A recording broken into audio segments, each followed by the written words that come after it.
Hello everyone! When the Kia EV3 was announced, we were all a bit disappointed that it doesn't have the 800 volt system like the EV6 or the EV9. And they said peak charging power of 130 kilowatts, 30 minutes, 10 to 80%. Now I have a Kia EV3 here and I tested the charging curve, and that's why we're gonna look. Is it really as bad as we think? I filmed the charging session 9 to 85% at Ionity, and then we look at the charging curve and then compare it to other cars that have similar battery sizes.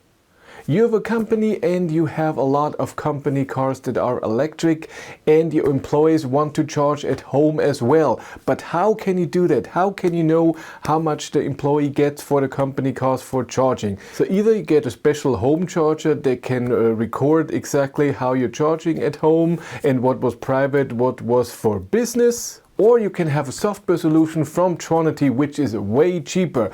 Tronity connects to your company cars and you can manage all of your cars and which employee is driving which car. And then when they charge at home, the Tronity is recording all of this data in the background, and it can do automatic summaries of the month, how much you have to pay your employee for charging at home. It's just way better. Check it out in the link in the description below. And there we have it. I plugged in at 8% and it goes up slowly to around 160, 117 kilowatt. And now it will slowly go up to the peak of 130 kilowatt till at around 60%. It will still, so 122 kilowatt at 26% is not a lot, but it stays at that level for a long time. And we're going to see that 65, 66%. And then it will go down just a tiny bit to 120 kilowatt. And then at around 70 something percent, we'll see it really goes down. This is the time where you have to leave, and this is why we make those charging curves and these charging videos. After 20 minutes we're at 55%. I didn't achieve the 30 minutes, 10 to 80%. For me it took 33 minutes, and here we have it. There went down at 65, 66%.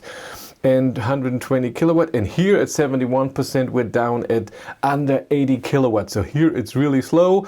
Voltage never touches the 400 volt, a bit of a low voltage battery, and now at 80%. We are 34 minutes charging from 8% on, and we are already at 40 kilowatt, and then it will even go slower and slower. Above 90% is not recommended. It's really, really slow. All above 71% is really slow charging, and there I stopped.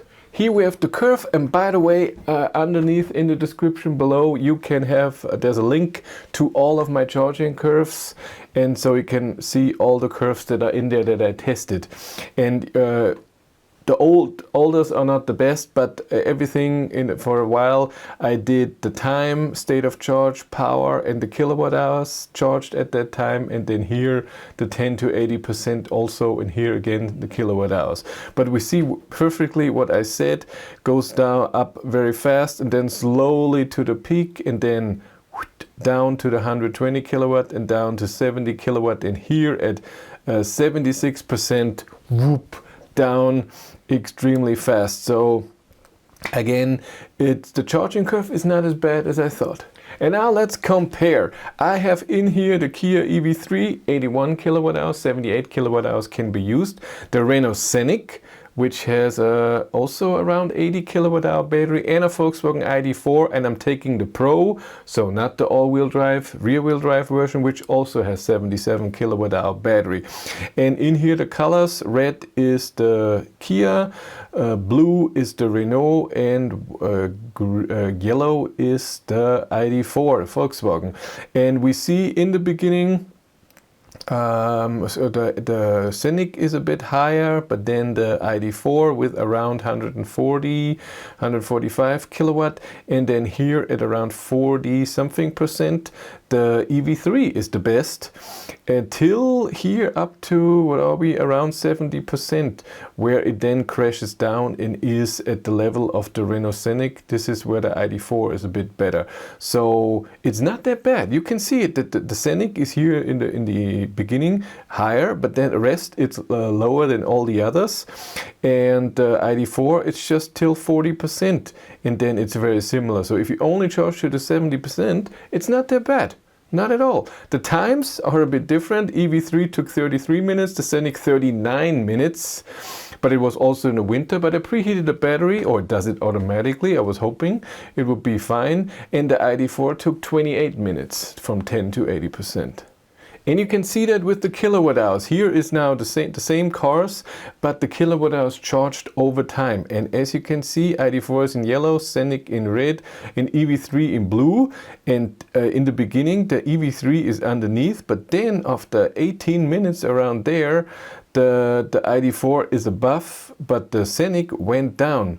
And so EV3 looks really good. And you can see that after 30 minutes, the EV3 charged 57.8 kilowatt hours, ID4 62, and the Scenic 52 kilowatt hours.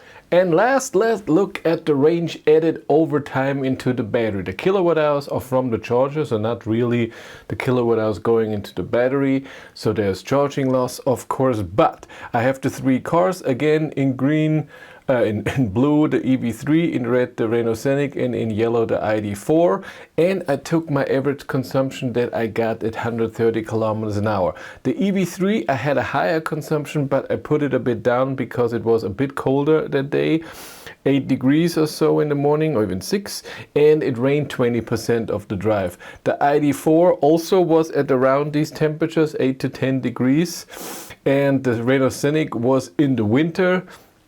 So this is not good at all, but it was a good cold. Both old cars have heat pumps, so I put the consumption also down. So all of those cars had higher consumption in the real test, because I'm talking about summer, the best conditions that you get, or really good conditions, so in the summer without the heat and without rain. And then we get to this curve where the ID4 is on top because consumption was the best of those 3. The Scenic was the worst, EV3 is in the middle, and then the EV3 doesn't charge that amazing in the beginning. That's why the Scenic is till 15 minutes even better than the EV3, but then because of the high consumption, the EV3 is better, and in the middle between ID4 and the Scenic. The consumption of the Scenic in my 130 kilometers an hour range test was even very high, over 310 watt-hours per kilometer, and I put it down to 250. The car seems to be very inefficient at high speeds. At 110 it was way better, but I'm estimating in the summer with no rain around 250. I didn't test too many SUVs, electric cars with around 80 kilowatt hour battery that I can compare those cars to.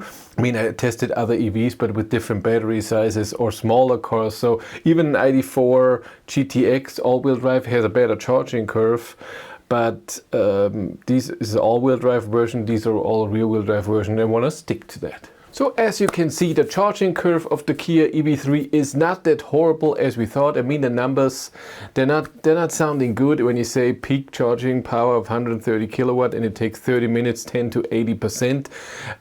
But it's all okay if you only charge to 71%. Then you are always above 120 kilowatt, which is good from 8 to 70%, and then from 71 to 76%, you just only get 78 kilowatt or so, which makes it all very slow. So if you have to charge to 80% a lot, it's not that amazing, but if 70% gives you enough range to get to the next charger, then I think the charging curve is okay. There's of course a lot of cars out there that can charge better, and they're not that much more expensive, so that's just reality. And also cars that are more efficient, and so it's all your decision. But again, I don't think the charging curve is as bad as it sounds. If you want to follow me on Instagram, BatteryLife1, and if you want to support the channel, there's a Patreon link in the description below, and here on YouTube there's also channel membership. And if you want to know what's happening behind the scenes, I have a third YouTube channel, Behind the Battery. But that's it for me. Thank you much for watching. Have a great day and take care. Bye.